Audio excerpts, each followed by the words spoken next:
रात के अंधेरे में रोज युद्ध विराम का उल्लंघन। पाकिस्तान में रोज कोई फर्जी वायुसेना युद्धाभ्यास, नौसेना का युद्धाभ्यास, और अपने अधिकारियों की हालत ये कि वहां का आर्मी चीफ ही दिनों से नजर नहीं आया है। इसीलिए भारत में हर कोई पूछ रहा है पाकिस्तान से, हाउस द खौफ।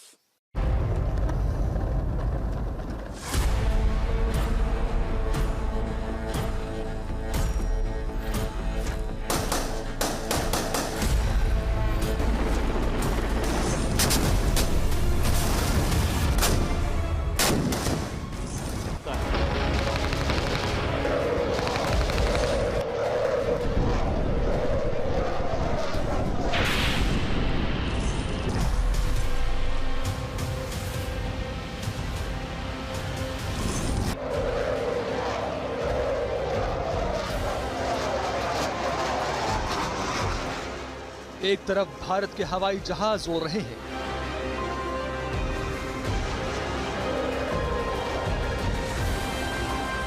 दूसरी तरफ पाकिस्तान की हवाइयां उड़ रही हैं। भारत के गुस्से का ताप पाकिस्तान सह नहीं पा रहा है।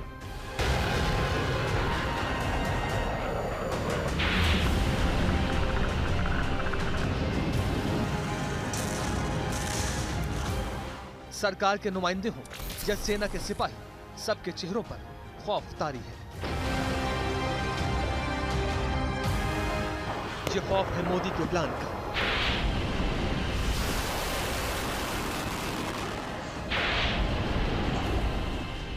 जिन्होंने ये हमला किया है, उन आतंकियों को और इस हमले की साजिश रचने वालों को उनकी कल्पना से भी बड़ी सजा मिलेगी। ये खौफ है भारत के ऐलान। लड़ाई का अंत नहीं है, एक मकाम है। हर व्यक्ति को चुन चुन कर जवाब भी मिलेगा, जवाब भी लिया जाएगा। ये खौफ एकजुट हिंदुस्तान का। पाकिस्तान में खौफ का आलम यह है कि आतंकियों की जन्नत नीलम वैली में सन्नाटा पसरा है। पीओके में मदरसे बंद किए जा रहे हैं। पाकिस्तान अपने एयर स्पेस बंद कर रहा है। भारत के डर से पाकिस्तान की हालत इतनी पतली है कि मियां शरीफ अपनी आवाम को 2 महीने की रोटी और दवाइयों का इंतजाम एडवांस में करके रखने की अपीलें कर रहे हैं। बड़ी बड़ी बातें करने वाला बड़बोला जनरल मुनीर छुपा छुपा घूम रहा है।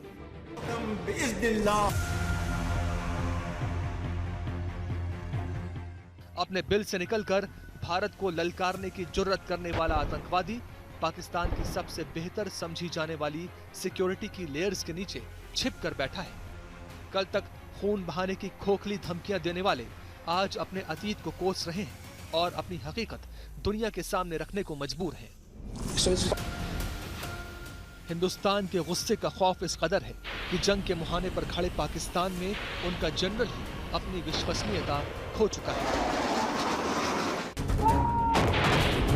बड़े शरीफ ने करगिल के वक्त भारत का गुस्सा देखा था।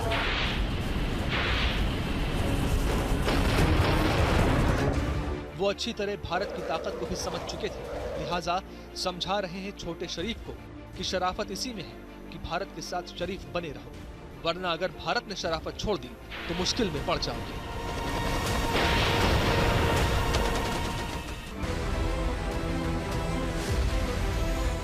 प्रधानमंत्री मोदी फुल एक्शन में हैं। सेना के तीनों प्रमुखों के साथ उनकी एक साथ भी और अलग अलग भी मीटिंग हो चुकी है।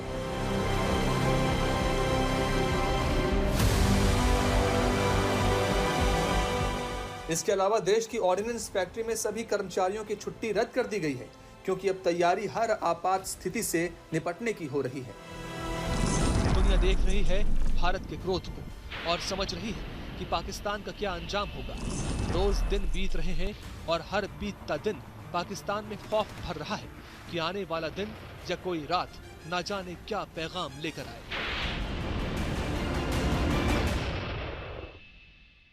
पाकिस्तान में आलम यह है कि वहां का आर्मी चीफ तक कई कई दिनों से नजर ही नहीं आ रहा है।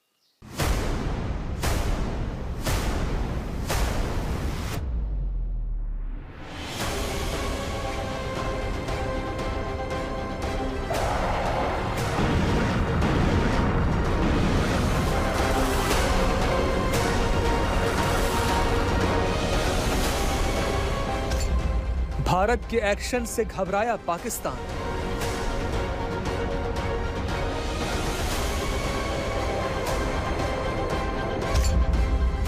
जनरल साहब को डर लग रहा है।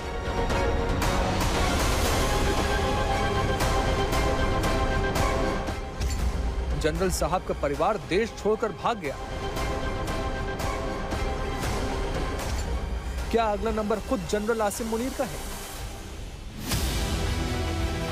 पहलगाम आतंकी हमले के बाद भारत के फैसलों का असर अब साफ दिखने लगा है। पड़ोसी मुल्क के भीतर मची है खलबली। डर ऐसा कि अब पाकिस्तान के बड़े बड़े चेहरों ने देश से मुंह मोड़ लिया है। सबसे चौंकाने वाली खबर आ रही है उस शख्स से जुड़ी जिसके पास देश की सेनाओं की कमान होती है, जिसकी जिम्मेदारी युद्ध में देश की हौसला अफजाई की होती है।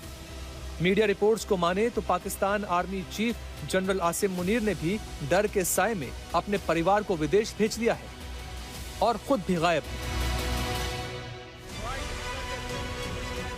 सूत्रों के मुताबिक एक प्राइवेट जेट के जरिए उनका परिवार ब्रिटेन और न्यू जर्सी रवाना हुआ है।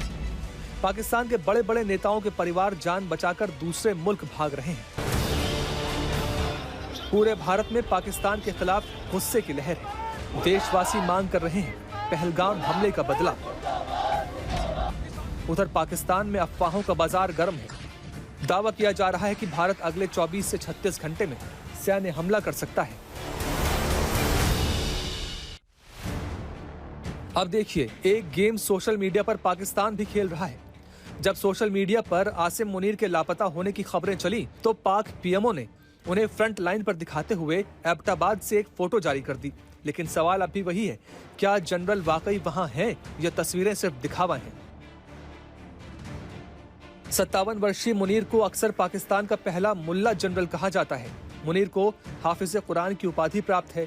धार्मिक सोच से प्रेरित जनरल हैं। अपने भाषणों में वो कुरान की आयतों और इस्लामी धर्मशास्त्र का उदाहरण देते हैं। सहजता से उर्दू, अंग्रेजी और अरबी भाषाओं के बीच स्विच करते हैं। मुनीर ने पाकिस्तानी मिलिट्री एकेडमी से नहीं बल्कि ऑफिसर्स ट्रेनिंग एकेडमी से प्रशिक्षण लिया है। उनका उदय जियाउल हक द्वारा शुरू किए गए इस्लामीकरण का परिणाम माना जाता है। दरअसल मुनीर हो या शाहबाज या पाकिस्तान का कोई भी हुक्मरान, दुनिया जानती है कि पाकिस्तान की फौज की हकीकत क्या है। जो सेना के अधिकारी अपनी छावनी भी सुरक्षित नहीं रख सकते, वो क्या ही पाकिस्तान की सरहद की सुरक्षा करेंगे। याद कीजिए, पाकिस्तान में मुट्ठी भर पीटीआई कार्यकर्ता कैसे कुछ दिन पहले सेना छावनी को लूटकर फरार हो गए थे। इसीलिए हिंद और हिंद की सेना का डर पाकिस्तान को होना लाजमी है।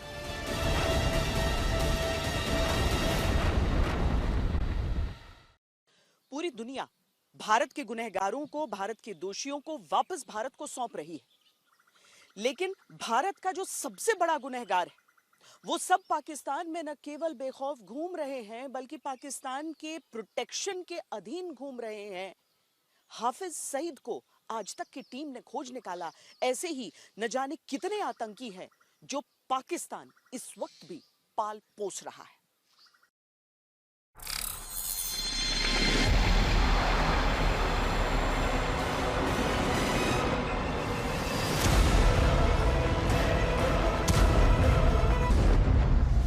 भारत के खिलाफ जहर उगलने वाला ये वही आतंकी है जो 26 अप्रैल के बाद से लापता है।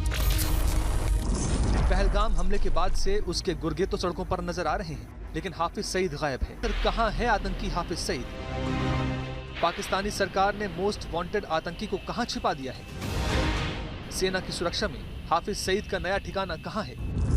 लश्कर तैयबा का सरगना, मुंबई हमलों का मास्टरमाइंड, संयुक्त राष्ट्र की ओर से घोषित आतंकवादी है हाफिज सईद। पाकिस्तान में इसे साहिब कहा जाता है क्योंकि उसके आतंक की फसल पाकिस्तान की सत्ता और आईएसआई खुद उगाती है। खाली किए हैं ना इन्होंने, मिलिटेंट कैंप्स वगैरह खाली किए हैं, वो इनके आका, इनके हैंडलर तो पाकिस्तान आर्मी है, उन्होंने वहाँ के नज़दीक के जितने आर्मी के कैंप्स हैं वहाँ पर टोक दिया। अगर हमको जब कंफर्म्ड रिपोर्ट मिलती है, हमको उनको ड्रोन्स के साथ में और मिसाइल्स के साथ में उनको हिट करना चाहिए, ताकि पाकिस्तान की आर्मी को भी हिट हो, उनको भी पता लगे कि ये आप इनको अपनी शरण नहीं दे सकते। हमला करते ही हाफिज सईद अंडरग्राउंड हो गया। पाकिस्तान की सरकार ने बयान दिया वो जेल में है, लेकिन सच ये है कि वो जेल के नाम पर किसी सेफ हाउस में है, जहां न मीडिया पहुंच सकती है न मानवाधिकार संगठन, लेकिन आज तक की टीम वहां पहुंच गई।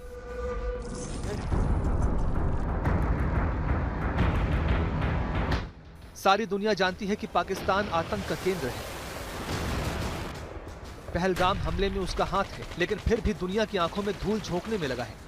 भारत पर युद्ध भड़काने का आरोप लगाकर खुद को पीड़ित दिखा रहा है। पाकिस्तान मिलिट्री जो है वो शुरू से ही 1947-48 से ही जो जिहादी एलिमेंट्स हैं, रेडिकल एलिमेंट्स हैं, उनके ऊपर उनका इस्तेमाल करती रही है। 1947-48 में पठानों को उन्होंने इस्तेमाल किया कश्मीर के ऊपर हमला करने के, उसके बाद में 65 में भी देखा, और 1999 में कारगिल के वॉर के वक्त चाहे वो नहीं भी थे, फिर भी उन्होंने दिखाने की कोशिश की कि ये हमने नहीं किया है, पाकिस्तान आर्मी ने एक्शन नहीं किया है, ये तो जिहादी एलिमेंट्स हैं उन्होंने किया है। सो ये उनकी एक स्ट्रेटजी बन गई है, जो वो बार बार उस स्ट्रेटजी को लगाते हैं, उसी का ही इस्तेमाल करते हैं। पाकिस्तान अमेरिका से बात कर रहा है ताकि युद्ध की गुंजाइश खत्म हो सके। पाकिस्तान सऊदी अरब से बात कर रहा है ताकि भारत शांत रहे। पाकिस्तान कतर और ईरान से बात कर रहा है ताकि भारत पाकिस्तान पर हमला न करे, लेकिन भारत ने तय कर लिया है इस बार चुन चुन कर मारेंगे।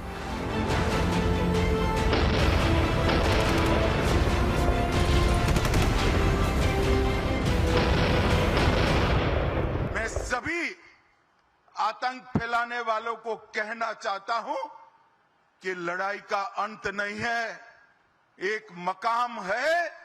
हर व्यक्ति को चुन चुन कर जवाब भी मिलेगा, जवाब भी लिया जाएगा। पाकिस्तान की हकीकत अमेरिका भी जानता है, लेकिन वो दशकों से उसकी कारगुजारियों पर पर्दा डाले हुए है। इसका ही नतीजा है कि पाकिस्तान में आतंक का जहर कम होने का नाम नहीं ले रहा। में पाकिस्तान के खिलाफ माहौल बनाने के लिए आसिम मुनीर के इशारे पर पाकिस्तान में ये किसी एक शहर का हाल नहीं है, उसके सभी बड़े शहरों में यही हो रहा है। एक अंतर्राष्ट्रीय आतंकवादी का महिमा मंडन किया जा रहा है। ते वहाँ की सेना और सरकार का मेहमान रहा है। वहाँ किसी की भी सरकार रहे, हाफिज का रुतबा कम नहीं होता। पाकिस्तान में लश्कर चीफ हाफिज सईद की सुरक्षा को 4 गुना बढ़ाया गया है। पाकिस्तान में हाफिज सईद के ठिकाने हाउस नंबर 116E, मोहल्ला जौहर, लाहौर में हाफिज के ठिकानों पर ड्रोन से नजर रखी जा रही है। हाफिज के ठिकानों की सुरक्षा में लगे पाकिस्तान की सेना के जवानों की संख्या में इजाफा कर दिया गया है। इतना ही नहीं, हाफिज सईद के ठिकाने के 4 किलोमीटर तक के रोड को पूरी तरह से CCTV से लैस किया गया है। आज तक को पता चला है कि पहलगाम हमले के ठीक 24 घंटे पहले हाफिज सईद को अतिरिक्त सुरक्षा कवर मुहैया करवाया गया है, जिसमें पहला घेरा पाकिस्तानी रेंजर्स का है। बदला कब और कैसे लिया जाएगा, ये भारत की रणनीति तय करेगी। लेकिन एक बात साफ है, अब चुप रहने का वक्त नहीं। अब सिर्फ डॉसियर नहीं, ड्रोन भी जवाब देंगे। अब सर्जिकल स्ट्राइक नहीं, स्ट्रेटेजिक स्ट्राइक भी होगी। पाकिस्तान लगातार भारत को गीदड़ भभकियां दे रहा है, बड़ी बड़ी बातें कर रहा है, डींगे हाँक रहा है, रात के अंधेरे में सीज फायर वायलेशंस कर रहा है। लेकिन पाकिस्तान का असली खौफ है क्या? वो ये कि जब जब उसके आतंकियों ने भारत में कोहराम मचाने की कोशिश की, भारत ने मुंहतोड़ जवाब उसे दिया है। चाहे वो भारतीय सेना का सर्जिकल स्ट्राइक रहा हो, भारतीय वायुसेना के बालाकोट एयर स्ट्राइक्स रहे हो, या फिर अब पाकिस्तान का डर कि कहीं भारतीय नौसेना तो कुछ नहीं करेगी।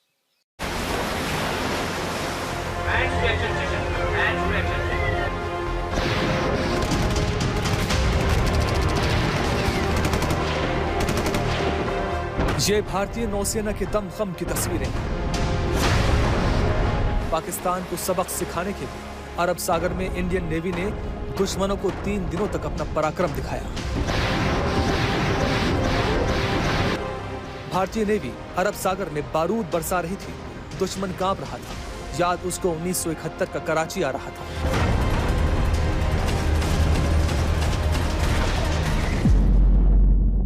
पाँच दिन तक कराची हार्बर में आग लगी रही।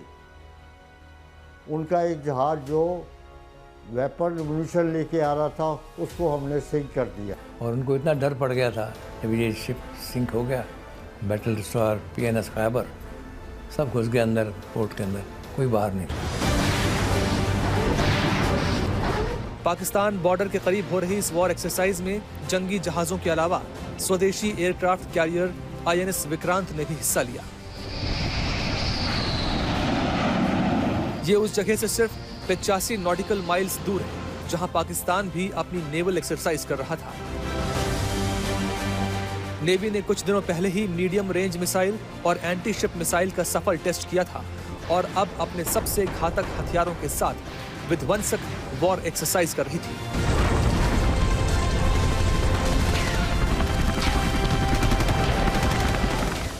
जलमेव यस्य बलमेव तस्य, यानी जो समुद्र पर नियंत्रण रखता है वह सर्वशक्तिमान है।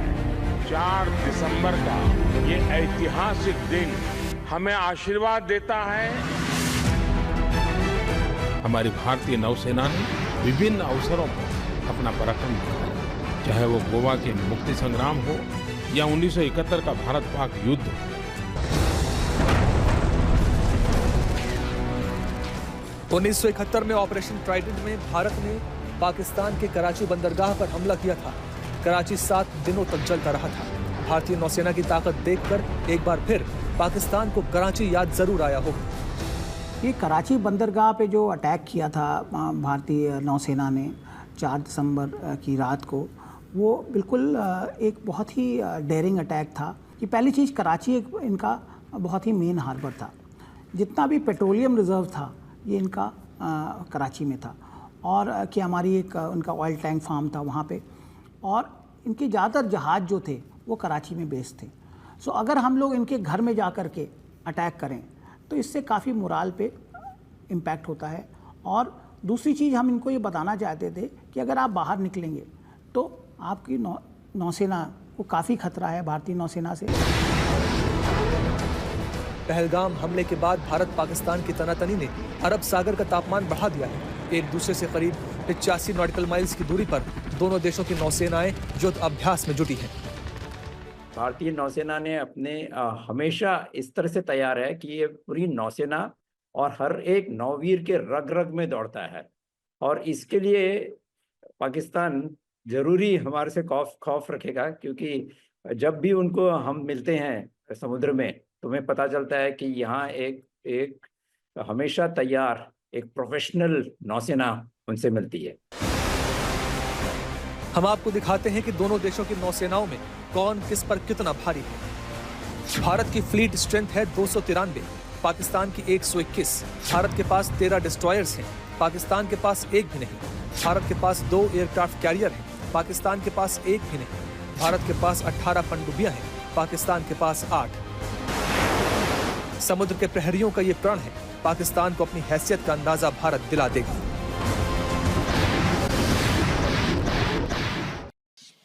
वैसे तो हर युद्ध के बाद भारत और पाकिस्तान के बीच एक युद्ध विराम संधि होती है, लेकिन पाकिस्तान उसका उल्लंघन करता ही रहता है। लगभग 4 साल पहले भारत ने पाकिस्तान के हालात पर तरस खाते हुए और दुनिया के बदलते हालात को देखते हुए एक बार फिर सीज फायर का मौका पाकिस्तान को दिया। लेकिन इस बार पाकिस्तान ने जो उसका उल्लंघन शुरू किया है, भारत उसका मुंहतोड़ जवाब देता है। पाकिस्तान को दरअसल डर है कि केवल सरहद पर युद्ध विराम का उल्लंघन नहीं, कहीं भारत की तरफ से एक पूरा युद्ध, संपूर्ण युद्ध, एक फुल फ्लेजेड वॉर ही पाकिस्तान पर न छेड़ दिया जाए।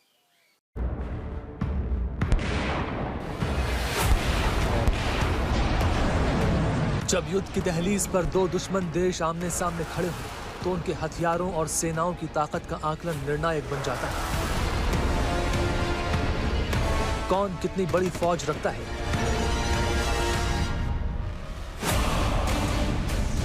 किसके पास कितने टैंक और तोपें हैं।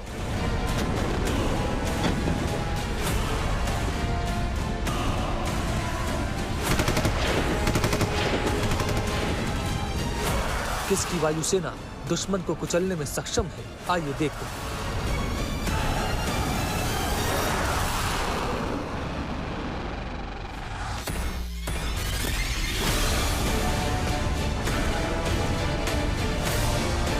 जमीनी जंग का सबसे अहम पहलू होती है पैदल सेना, जो दुश्मन की धरती पर कब्जा जमाती है।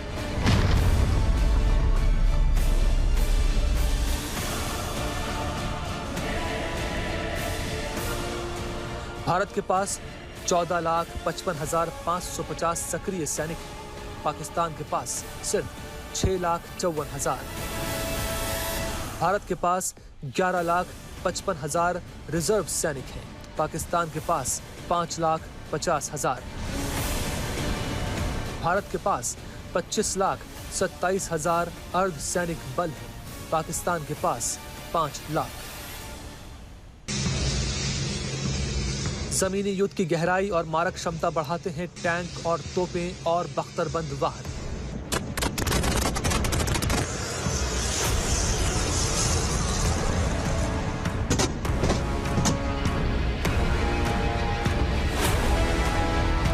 भारत के पास 4,201 टैंक हैं। पाकिस्तान के पास 2,627। भारत के पास 1,48,594 बख्तरबंद गाड़ियां हैं। पाकिस्तान के पास सिर्फ 17,516। भारत के पास 3,975 तोपें हैं। पाकिस्तान के पास 2,629।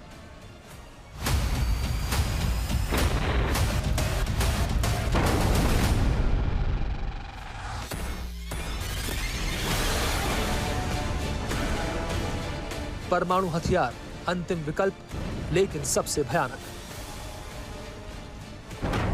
Stockholm international peace research institute के अनुसार भारत के पास पाकिस्तान से अधिक परमाणु हथियार हैं। भारत के पास 172 परमाणु हथियार हैं। पाकिस्तान के पास 170। मिसाइल शक्ति भी भारत के पक्ष में है। भारत के पास 5200 किलोमीटर रेंज वाली अग्नि 5 है। पाकिस्तान के पास शाहीन 3, जिसकी रेंज 2750 किलोमीटर है। हथियारों में भारत हर मोर्चे पर पाकिस्तान से मीलों आगे खड़ा है और ये कोई संयोग नहीं, इतिहास इसकी गवाही देता है।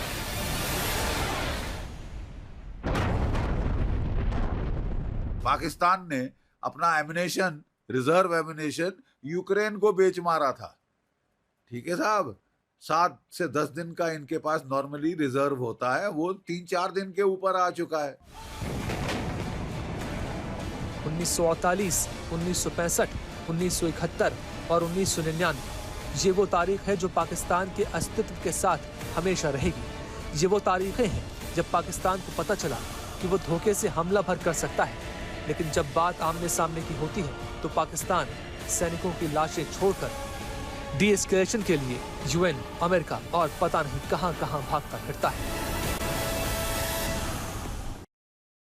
प्रधानमंत्री नरेंद्र मोदी ने एक बयान दिया था कि अगर रफाल विमान हमारे पास होता तो पाकिस्तान की सीमा में भीतर जाए बिना या दुश्मन की सीमा में भीतर जाए बिना आतंक के ढांचे को खत्म किया जा सकता था।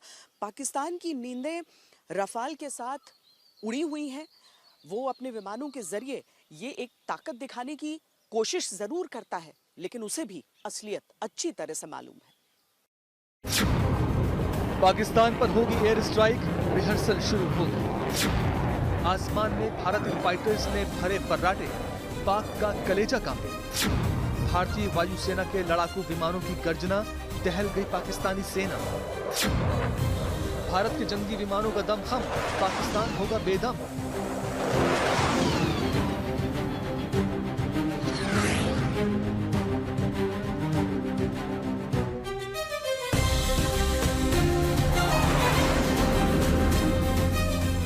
ये भारतीय सेना को फ्री हैंड मिलने की पिक्चर है।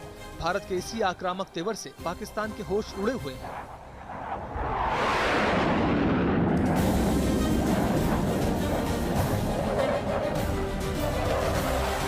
भारत की सैन्य तैयारियों को देखकर भले ही पाकिस्तानी जनरल टैंक पर चढ़ जाए, अपनी सेना का मनोबल बढ़ाने का कितना भी नाटक कर ले, कितनी भी गीदड़ भभकी दे ले, लेकिन अब बात बहुत आगे निकल चुकी है।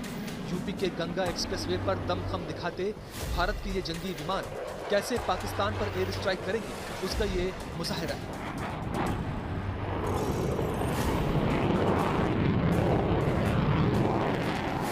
यूपी के शाहजहांपुर में भारतीय वायुसेना ने गंगा एक्सप्रेसवे पर 3.5 किलोमीटर लंबी हवाई पट्टी पर जगुआर, मिराज जैसे 15 लड़ाकू विमानों ने आंधी तूफान के बीच टच एंड गो किया।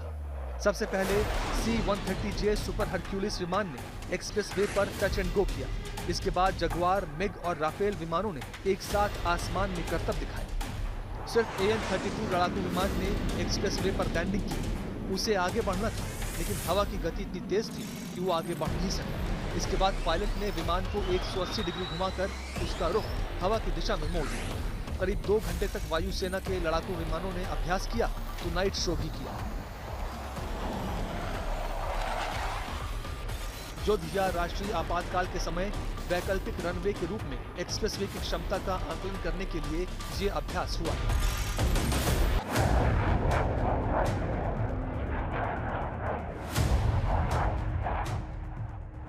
पूरा इलाका भारतीय वायुसेना के लड़ाकू विमानों की दहाड़ से गूंज उठा, जिसकी आवाज से पाकिस्तान के दिल में दहशत वाली धक धक जरूर शुरू हो गई होगी।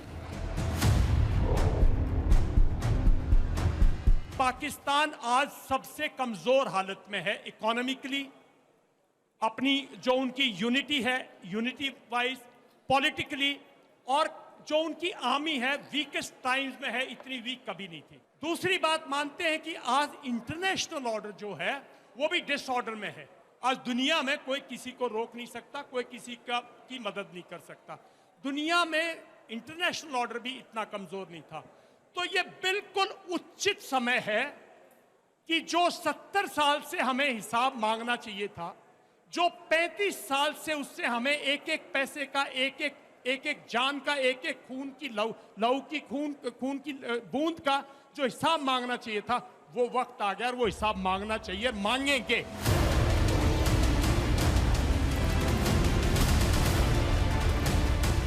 आपको बता दें कि पाकिस्तान को भी डर है कि भारतीय वायुसेना एयर स्ट्राइक कर सकती है। इसलिए पाकिस्तान की तरफ से भी कराची एयरबेस पर 25 फाइटर जेट तैनात किए गए हैं। ये वही फाइटर जेट है जो उसने चीन से मंगाए थे, क्योंकि पाकिस्तान को लग रहा है कि भारत लड़ाकू विमानों से लाहौर या कराची पर हमला कर सकता है।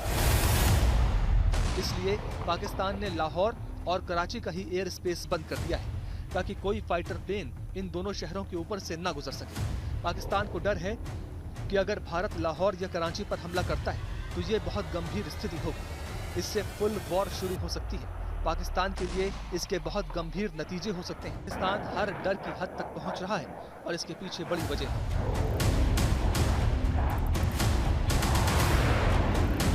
1971 की बात है जब पाकिस्तान ने भारतीय वायुसेना के एयरफील्ड्स पर हमला किया था। उस वक्त उसे इसकी बड़ी कीमत चुकानी पड़ी थी। उस दौर में भारतीय नौसेना ने ऑपरेशन ट्राइडेंट चलाया और इसके तहत पाकिस्तान के सबसे महत्वपूर्ण कराची बंदरगाह को खाक में मिला दिया था। भारतीय सेना का हमला इतना करारा था कि कराची बंदरगाह 7 दिनों तक धू धू कर चलता रहा। कई महीनों तक पाकिस्तान इस पोर्ट से कोई कारोबार नहीं कर पाया था।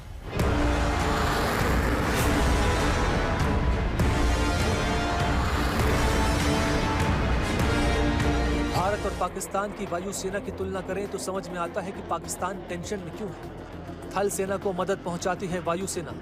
युद्ध में हवाई हमला वो शक्ति जो दुश्मन की रीढ़ तोड़ देती है और युद्ध की दशा दिशा तय करने का काम करती है। भारत के पास 2229 एयरक्राफ्ट है, पाकिस्तान के पास सिर्फ 1399। फाइटर जेट्स भारत के पास 513 है, पाकिस्तान के पास सिर्फ 328। भारत के पास ट्रांसपोर्ट एयरक्राफ्ट 270 है, जबकि पाकिस्तान के पास केवल 64। हेलीकॉप्टर में भी भारत का दबदबा है। भारत के पास 899 हेलीकॉप्टर है, जबकि पाकिस्तान के पास 373। अगर बात अटैक हेलीकॉप्टर की हो तो भारत के पास 80 अटैक हेलीकॉप्टर है, वहीं पाकिस्तान के पास सिर्फ 57। पाकिस्तान की अर्थव्यवस्था में न अर्थ है न व्यवस्था है।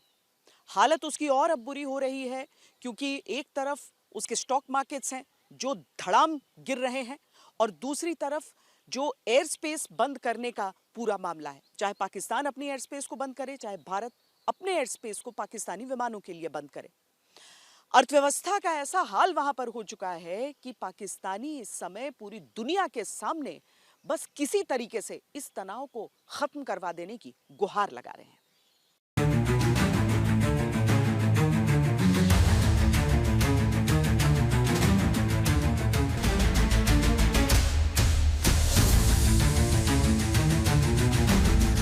आतंकवाद को पालने की किश्तें चुकाते चुकाते पाकिस्तान खुद दाने दाने को मोहताज हो गया, लेकिन आतंक प्रेम से बाज नहीं आया। पहलगाम की आतंकी साजिश अब उसके वजूद पर खतरा बनकर मंडरा रही है। भारत की तरफ से सैन्य कार्रवाई का अलार्म लगातार घनघना रहा है और आर्थिक संकट पाकिस्तान की कमर तोड़ रहा है। एयर स्पेस बंद है तो विमानों को लंबी दूरी तय करनी पड़ रही है। बॉर्डर बंद है तो कारोबार के लिए रास्ते नहीं मिल रहे। भारत की तैयारियों के जवाब में सैन्य तैयारियां कर रहा है तो खर्चा बढ़ रहा है। भारत ने बची कुची कसर निकालने का भी पूरा बंदोबस्त कर रखा है। भारत तैयारी कर रहा है कि पाकिस्तान को फाइनेंशियल एक्शन टास्क फोर्स की ग्रे लिस्ट में डलवा दिया जाए ताकि पाकिस्तान को मिलने वाली खैरात बंद हो जाए। ऐसा होने पर पाकिस्तान पूरी तरह कंगाल हो जाएगा। 2018 में भारत की कोशिशों के बाद पाकिस्तान को ग्रे लिस्ट में डाला गया था, जिसके बाद उसकी स्थिति बेहद खराब हो गई थी। पाकिस्तान ने कुछ आतंकियों के खिलाफ कार्रवाई की, जिसके बाद 2022 में वो ग्रे लिस्ट से बाहर आया। अब फिर भारत ने उसे ग्रे लिस्ट में धकेलने की तैयारी कर ली है। पाकिस्तान की आर्थिक रीढ़ तोड़ने के लिए भारत की दूसरी तैयारी है उसे आईएमएफ से मिलने वाली मदद को रुकवाना। इस बैठक में आईएमएफ पाकिस्तान की समीक्षा करेगा। पाकिस्तान को ये पैसा अपने देश की स्थिति सुधारने के लिए मिल सकता है। भारत इसमें पाकिस्तान का विरोध करने का मन बना चुका है। भारत का आरोप है कि पाकिस्तान इन पैसों का इस्तेमाल आतंकियों को मदद देने के लिए करता है। अगर ये मदद रुक गई तो पाकिस्तान पर इसका बड़ा प्रभाव पड़ेगा।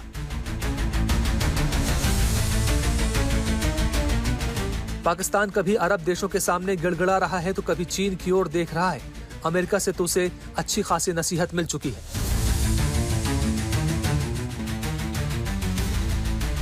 पाकिस्तान की तमाम कोशिशें बेकार साबित हो रही हैं, जिससे उसकी घबराहट बढ़ रही है। घरेलू मोर्चे पर भी पाकिस्तान में कलह बढ़ती जा रही है।